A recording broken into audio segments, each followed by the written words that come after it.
Hello and good day, good evening to everyone. Welcome to the Agile Christmas Bootcamp and the Ugly Sweater Party. I'm your host and facilitator, Dr. Awanda Bennett. I am excited to welcome you into the room and to show you around. We are a few minutes early, so what I'm going to do is just put on a little chill music for about 1 minute and come back and welcome you into the room. So, again, I'm your host and facilitator, Dr. Awanda Bennett. I am looking forward to talking to you about Agile, and I look forward to having you join me today. Hope you're wearing your sweater. Hope you're nice and cozy and warm.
Hello and welcome in. I am your host and facilitator, Dr. Awanda Bennett. Today will be our Agile Boot Camp. As I'm checking the room, I see that people are gathering. So, what I'd like to do is to invite you to begin with me. We're just a few minutes early. I think what I want to do is hang back just a little bit longer to allow people time and space to join us. So, back to the chill music, and I will be returning to talk to you.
Hi there and welcome in. I'm about to share my screen with you. I have a lot of information to share with you tonight. My hope is that you'll put your questions in the chat. I will be monitoring it. I hope that you can see my screen and that you can hear me well. That is my hope. All right, I have a friend that's in the room with me. Her name is Elaine, and I am looking forward to having her be a part of our growth moment tonight. We're going to have a sensational time. So it's the holiday time, it's a party time, but I want to talk to you a little bit about the future and what I can maybe help you get into. I want to know where you're calling in from, what's your location and your name. And I also want to know anything that you want to tell me that's important. Like it's important for me to know if you have on your sweater or not. I need to know if that sweater is in the place. That's one thing I would like to know. And if you're tracking with me and you can hear me well, also just put the letter K in the chat to let me know that you can hear me well enough. Most of what I have to show you is on another computer that I'm driving here. So my intention is to talk to you and to make sure that it's loud enough so that you can track with me, but also to keep track of our information. I certainly hope you have your ugly sweater because that's going to be the biggest part in life. Do you have it on ugly or not? Couple of things about the basics of Agile Boot Camp and what we're doing. I want to get your questions in the chat. I'll always provide an answer, especially if it comes up on my screen and it pops up and I see your question. I do happen to see someone's question there. Happy holidays. So I thank you for that. And I want to make sure that you get your questions answered because we don't have much time together today. The other thing is that I wanted to give you this deck as a present. So if you want to write notes, you can, but you don't have to. Many of the places I'll take you today are available on the interwebs. I have the links to those places inside of this document. So you can take notes and you could also look forward to getting a copy of this particular presentation. The best way to get a PDF copy is to write me at VPPD, which is very positive professional development, VPPD at PMIHouston.com. And that's P as in Paul, M as in Mary, I as in Igloo, PMIHouston.org. Okay. PMIHouston.org is dedicated to the professional development of local project managers. We want to get people into our industry and into the space. We want to welcome you to our industry. But first, we thought it would be a good idea to tell you a little bit about some of the upcoming things that are changing in our industry. And lastly, when we get to the end and we've done all our work and we've done all the looking we're going to do, then we'll show off our sweaters. I have mine on. So let's go. Andiamos. Let's hit it. Today I'm going to talk to you about what Agile is. And you'll get a lot of clips about it on the internet. If you wanted to Google it, you could. But I'm going to give you a little bit of a crash course onto what is Agile. And also, secondly, why do we care? Then I'll show you some numbers that may make you a little bit more caring or more interested in the Agile methodology, not the methodology, but the Agile world. And lastly, what's next? What could happen potentially after this call? First, I'll start off with a little story time. It won't be boring, it'll be brief, but I want to explain to you, how did this Agile craze start? It's been around for years. What's going on with it and why is it important to people? Why they're turning their attention to it? I want to let you look at some numbers, and then I want to talk to you about the little buzzwords that they use a lot. And then lastly, wow. Wow has to do with ways of working. And when people are talking about agile and agility, they are talking about ways of working for the most part. We don't want to call them methodologies because there's far too many different sorts of agile. There are about 5 different types of agile things, if you will. And I'll introduce you to a few of them, tell you what they are and how they work, give you a brief overview, but I won't keep you long. So the story time. My understanding is that they were these guys that were out in Utah and they went to go out and let off a little steam. And in the time they were talking, they were complaining about how their projects were run, what they'd like to change about it, what they thought needed to happen, how they could deliver better software quicker to communities and do their work faster, and some of the impediments, obstacles, and blockers to their current work. After they were done talking, they came out with a 68-word manifesto. And that manifesto is what drives most Agile. Agile is based on principles and values, just like PMI and the PMP, or the Project Management Professional designation. They are all based on values and principles. And I will introduce you to the Agile values and principles so you can understand where the differences lie. And you'll be able to speak more comfortably about it. Agile is the teenager. And the reason I call it the teenager is because it is growing, it is adaptive, it is slightly moody. You can tell when people are working in Agile because they'll get impatient with a waterfall project or what I call a hybrid project, where it's waterfall and Agile combined. They'll get a little bit impatient because in those sorts of projects, the expectations are different than in an Agile project in terms of what is required from each individual. So that's what you'll find. They're the teenager in the room, and sometimes you just have to put up with the pouting, okay? A little bit about me. I'm your host and facilitator, Dr. Elwanda Bennett. I am an agilist, a technologist, and a functional consultant. So, what that means is that right now I serve as a program manager and a project manager on a very large project, but I also love Agile and do Agile projects. We're running Agile projects out of our home, meaning we've adopted Agile and project management as a lifestyle. So that's a little bit different than what you'd expect. So, as a practitioner, I actually bring the project management home and I also bring the Agile home. So, if you can imagine, next month and part of this month, we're using that time to do our sprint planning. Last year we did our sprint planning in January and found that this year we were going to back it up a week and do it in December. So we'll have our sprint planning meeting next week as a family and we'll plan out the year. We did our work in what I call 3 week sprints. And a sprint is a duration of time. You get to decide how long it is as a team. If you want to see an example of a sprint, I will show you how to get to it on your iPhone if you have an iPhone.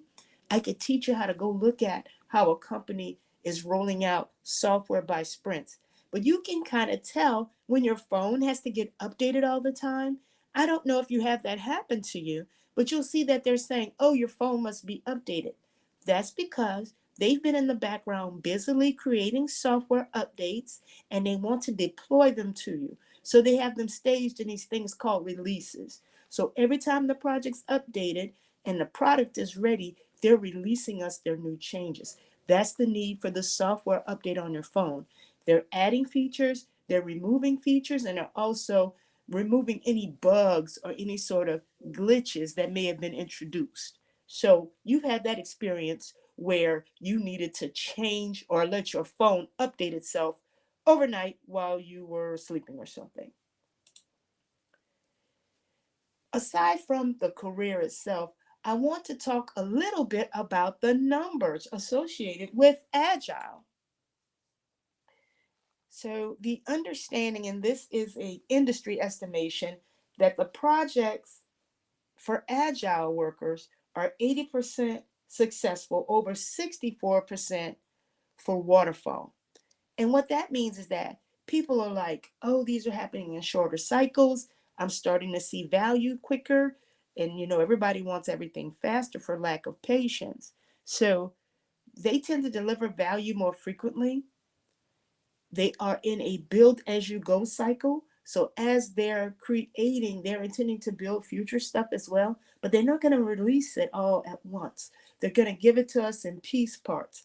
I call it bird feeding us. They'll throw us a little bit of software, let us feast on that, see if we like it. If we don't like it, they get feedback from us, and then they change what they're doing. That's what typically happens on these agile projects.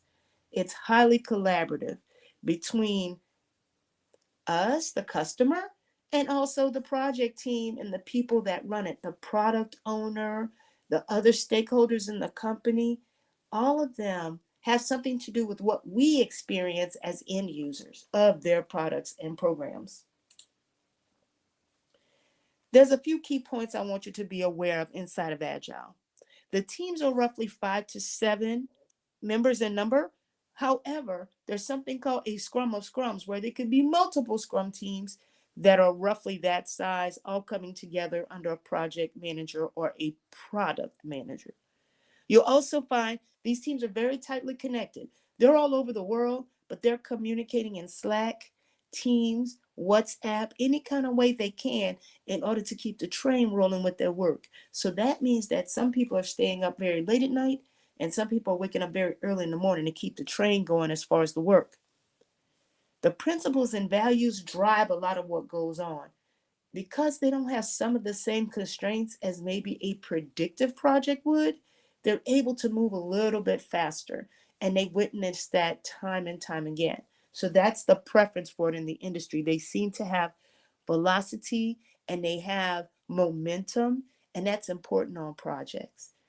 Uh, the other thing that you'll notice is that it delivers the value iteratively and continually. So that means every 3 weeks or so, in a 3 week sprint, the first week they'll check their plan and start working on it.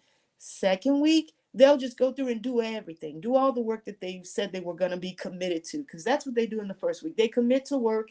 Second week, they really do all the work. Third week, they actually demo the work. Okay?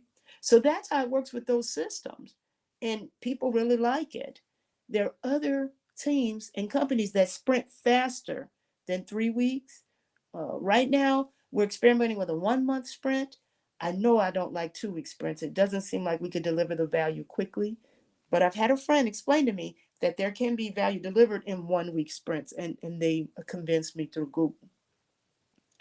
Last couple of things here. The business has more say so, insight, and they're closer. So they give you enough information to make very good decisions. We're talking to the business a lot more as agile teams. The developers and the people requesting the product are interacting and engaging at higher degrees than you would see at a predictive project. And then lastly, any changes can be introduced. We don't like scope creep, but I like to call it scope trade, where decisions are made and then people will say, oh, I know I asked for that feature or that function. This is more important to the business right now. Can we trade it out for something else? Because scope creep is the enemy of all projects. If you have effective scope management, that means that your agile project will go well because they recognize if they add something to the table, then they either need to take the other one off the table or move it down in priority inside of a backlog, which is a long list of all the work that must be done. The reason that the numbers matter is because the velocity and speed to market, if you use a project and it takes a year for you to deliver, the market can change drastically in a year. I'll give you an example. There was a company, you may have heard of BlackBerry, and they had fantastic phones and still have fantastic phones and did hold number one market share.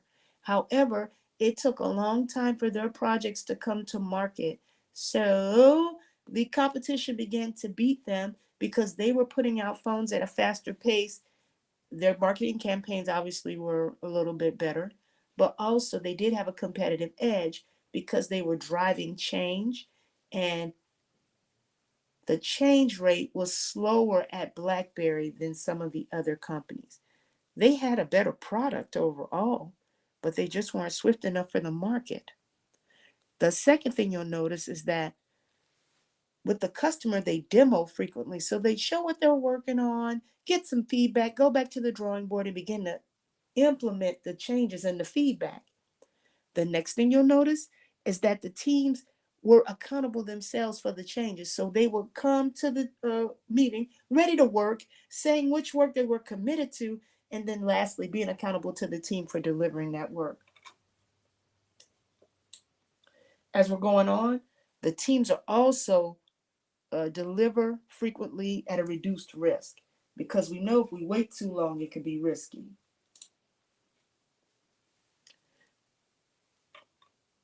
So you know a little bit about it. Well, what's next? Okay, you told me that agile isn't a methodology. You told me they have all these different sorts of agiles. What's next, and why do I care, and what can this do for me? It's the difference between what you know right now and what you could learn. Meaning that if you went into agile, you could improve your project management skills. If you went and stayed in waterfall, you could become a stronger advocate within your waterfall practice in a predictive environment. If you're doing waterfall or predictive style of project management, just to compare and contrast, if it's somebody's life on the line, then typically you would use predictive or waterfall method, such as building a bridge or building a hospital or an office or clinical drug trials. You would use predictive more because you need that time. And there's regulatory influences that have to be met and measured inside of the predictive world. Think government projects too for the predictive type of work. For the adaptive or the agile type of work where things can change, you could do many different things that are on the peripheral of a larger effort. So you could have a building, a construction project, but that you're running your procurement agile, or maybe you're doing your product sourcing in an agile fashion, or maybe you're doing, well, let me see how I can make better projections using reporting via agile. So you could see how they could work together, these two. So think of it improving where you are right now in your career. As far as career thoughts, I wanted to mention a few things to you. First of all, by 2030, they're going to need 25 million project managers by 2030. By 2050, they're predicting 80 million. And that's in the United States. Things now are a little bit crazy, Bill, but as years and everything goes on, it's going to get cray, very crazy. And the demand will increase and skyrocket over time. My goal and objective is to get people ready to take on these positions and be able to perform. Here are a few of the stats. Point one is that for agile delivery, 67%, they're seeing great returns. Uh, as far as predictive outcomes, it's around 45% success. And then lastly, on a profitability scale, companies are seeing 87% profitability based on return on investments for the dollars invested in agile. So they're getting to see a very strong return. A couple of other things you need to note. In the United States right now, it's estimated that a project manager can get anywhere from $91,578 a year. You could start as low as 60 and go up to 120 per annum as a project manager. However, a scrum master, dedicated scrum master, could get in there for around $116,659. So there definitely is a change and a difference in it. And oh, I didn't have my last statistic.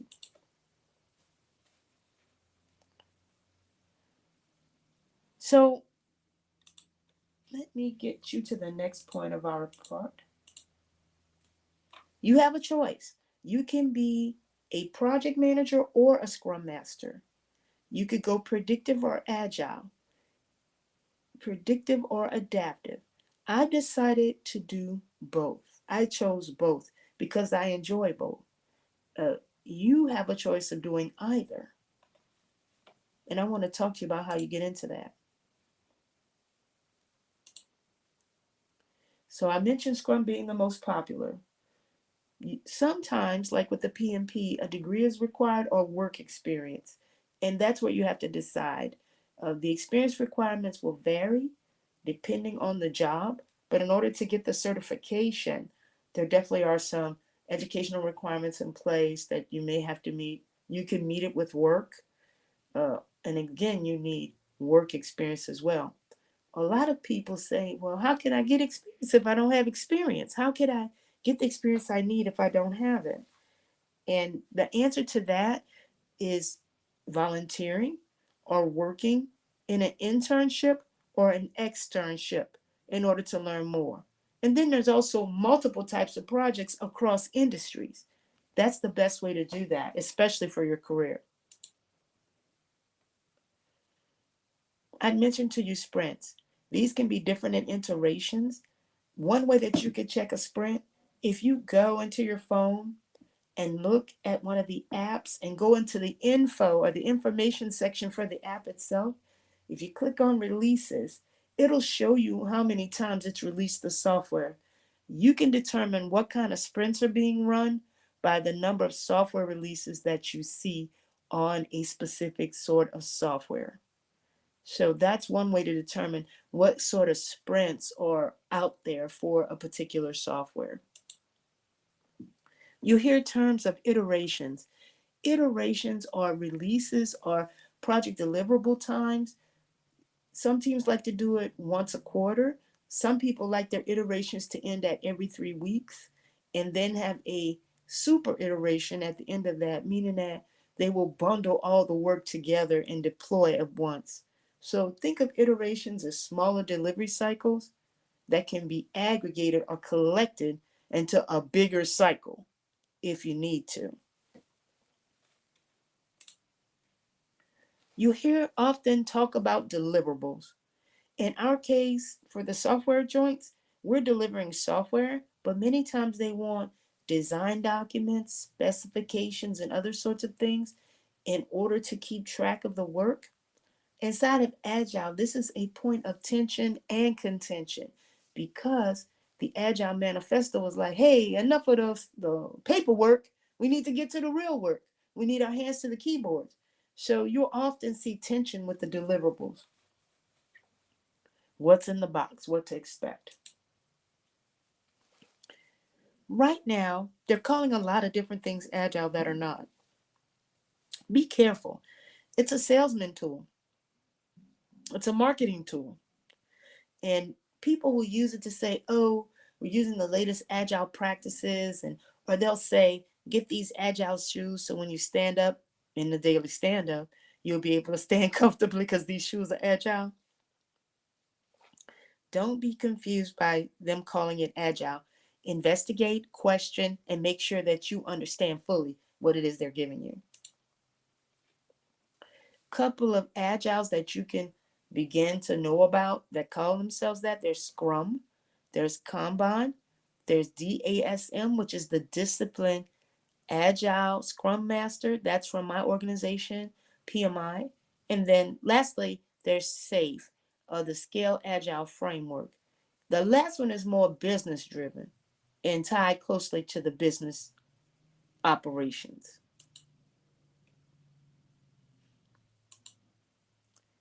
Thank you for attending. I have some more stuff to show you. I have a resource page with all the good stuff in terms of big, what I call cheesy buzzwords to get yourself in there.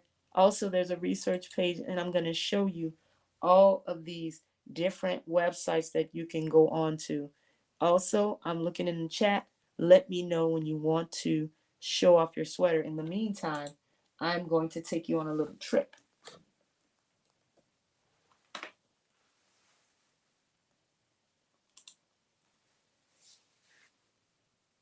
I'm looking at my screen, and I hope you can see it too.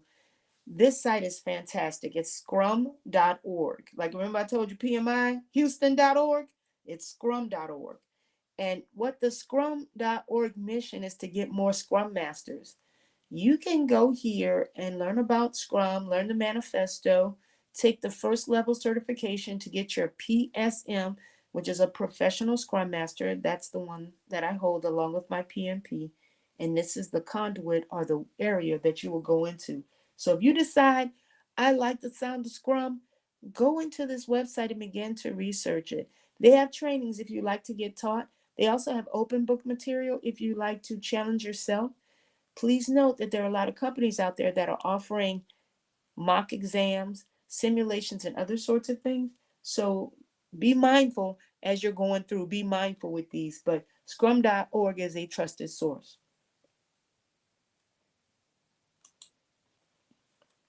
In my earlier set of slides, I was showing you about something called Discipline Agile Scrum Master, the DASM certification.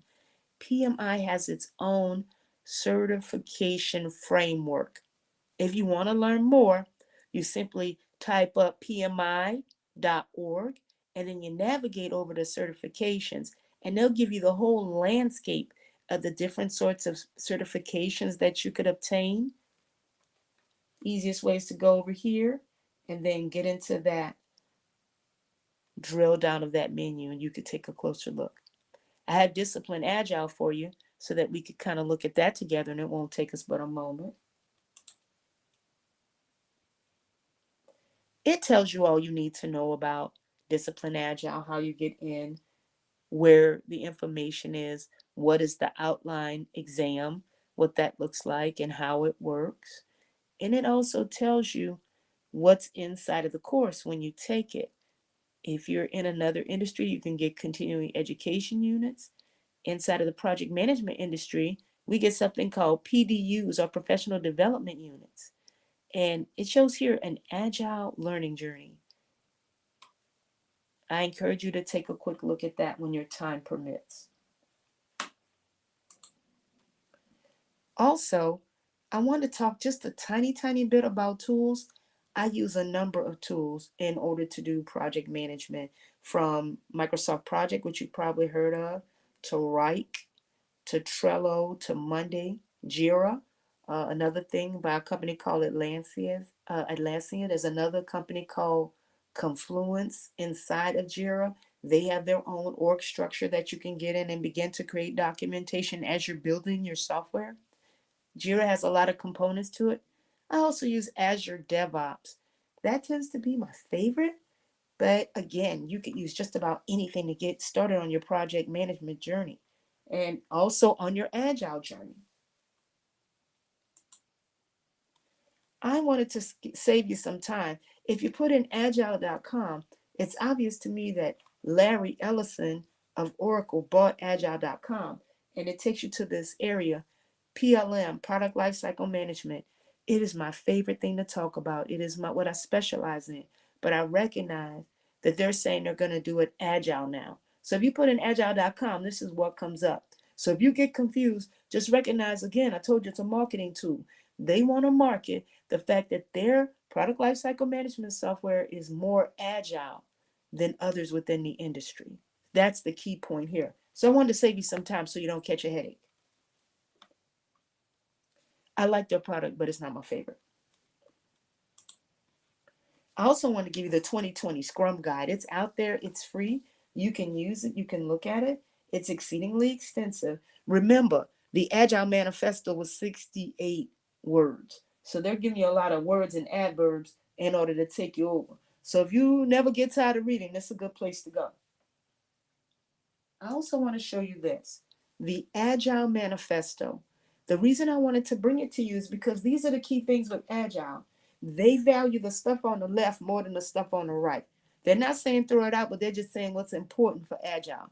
They want individuals and interactions, face-to-face meetings over processes and tools, working software over a lot of documentation. Because you could have great documentation and that software not be doing what it's supposed to do, not working as designed. Customer collaboration. We're teed up and with the customer a lot more. Not waiting to the last minute to deliver and go ta-da, but working with them daily, weekly, monthly in order to make sure that we're developing and deploying exactly what the customer wants. It's better than that, than contract negotiation. Because, when you introduce a change, you need a change order. You have to modify the contract. You have to go through a set of steps in order to acquire more money because the scope is changing. We embrace change differently and we talk about what it is that the customer has agreed to that they want, and we collaborate with them to make sure they get that. And then there's, like I say, a scope trade where the scope, if it increases, something new. If it's not hot, it'll go to the bottom, it'll go in the backlog, but it won't be a part of the current iteration. We're not going to schedule it fast like that, but we will take the change and run with it. Lastly, we want to be highly adaptive, highly responsive to change. If we follow the plan and we stay with the predictive model, the market could change on us overnight. We could lose our competitive edge. And I'll give you one quick example. For a while, or at least the last year or so, we noticed that there was a decline in the registrations for a certain set of courses. What we began to find out is that the market has shifted because of COVID. People were choosing not to come out and get the sort of training they needed, but instead to work with online companies. And these online companies were offering the training at a steep discount and quickly deploying the information to them in the comfort of their homes. Earlier, I had mentioned that there was a number of different types of Agile. I like Kanban because I use it for things. I'll just show you one example of a Kanban board that I built some time back. And what we did is we divided the work up and then we created cards for each thing. And as we got it completed, we just click and drag the card over so that everyone on the team can see what had been accomplished and done. This is one way. If you see a whiteboard with a lot of people standing around looking and people with post-it notes, that is them doing Kanban. Okay? That's them saying, okay, we came up with this list of tasks. This is what's active. This is what's working. And this is how that team keeps track. So you're just looking at a simple example of a Kanban board. You can make one like it too for free using Trello and Atlassian product, and just get in there and test it out. So you can begin working agile today if you so decide. And there's nothing to hold you back from it.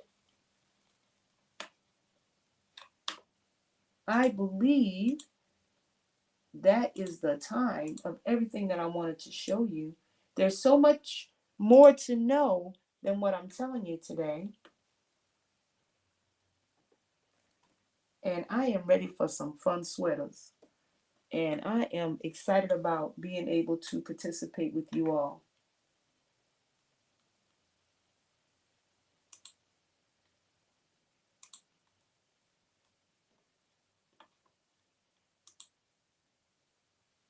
All right. My hope is that you can still see me,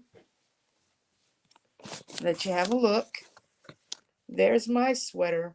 I hope you're liking it because this is a top notch sweater. And just to let you know, you could put a drink or a cell phone in here and just have it sitting right there. So this particular sweater is above par. I hope that you are able to join me and get involved and learn more about Agile at this boot camp. I look forward to talking to you again. In the year to come, I want you to go to pmihouston.org and just see what we have going on. We turn 50 next year. We're the first chapter in the United States, and 2024 is our 50th year in business. Also, if you want to learn about how to become a Scrum Master or how to become a project manager, definitely inbox me at vppd@pmihouston.org. I would most certainly love to take you through what that process is, how you qualify, how you obtain your certification. And also, if you have any questions for me, you can send them to me at vppd@pmihouston.org. I certainly love to hear from you, and I thank you for joining today. Be well, everybody.